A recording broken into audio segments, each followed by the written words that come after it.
دكتور زي ابويا. انت شو دكتور؟ ايه؟ لا ده انا بكلم نفسي حضرتك. امور يا فندم اموري. دكتور الله يخليك شوف لي حل حق اخوي مطوع. ولا شو يخصني؟ في ايه؟ لا عادي عادي لا مالي؟ تخاف منه. اليف دكتور الله يخليك شوف لي نظام غذائي يمشي عليه اخوي. في انسان طبيعي يتريق الصبح 3 ديايات ونص ذبيحه؟ نص ذبيحه ودجاج ليه نفسه مسدوده ولا ايه؟ ان شاء الله ان شاء الله انا همشي اخليه يمشي على بصي على نظام غذائي. هيبقى الشغل فخر من الاخر. يعني في امل انه يضعف؟ ان شاء الله. انت تؤمر يا جميل عينينا الاثنين. تؤمر. نعم دكتور. ايه؟ نعم. لا ما تركزش انت، احنا بنتكلم في هو مش عارف احنا بنعمل ايه. لا يا دكتور.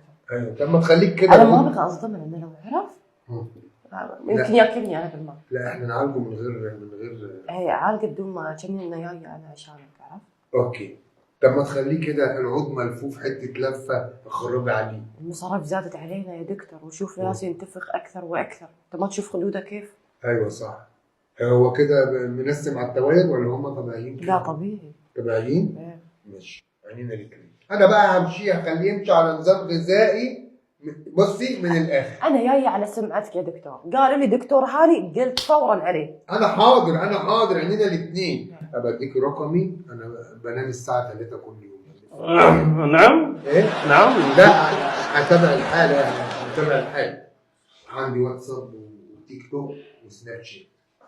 فممكن اي برنامج شغالك. انت عندك واتساب؟ يا دكتور يا ريت لو تشوف شغلك يعني افضل. حاضر. ما احنا بندرس الحاله اهو يا فندم. بندرس الحاله بالهنا والشفا. انت جعان ولا ايه؟ شويه. هطلب لك شويه اكل. يا ريت والله. خلاص يا ابني محشي بسرعه.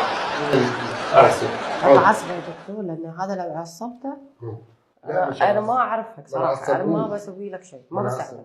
طب هو ايه المطلوب دلوقتي؟ انا مش فاهم. نغديه ولا نعمل ايه في اليوم؟ هو انت مش دكتور يا دكتور؟ ايوه انا مطلوب مني ايه؟ اعمل ايه معاه يعني؟ نبى نضاعفه نمشيه على نظام غذائي ياكل سلطه بدال خروف وخروفين. عاوزينه يضعف يعني. طب ما تخليه كده حلو.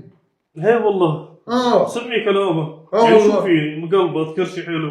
يا دكتور بدنا نشوف له عروسه. هي عروس ما وحده بتعرسها بيخاف ياكلها بنت الناس ولا شيء. بالهنا والشفا على قلبه مطرح ما يسري يمري. وايه المشكله يعني؟ سمعتي؟ مش دافع مهر وشبكه وجايب بيت وصارف دم قلبه. ياكلها.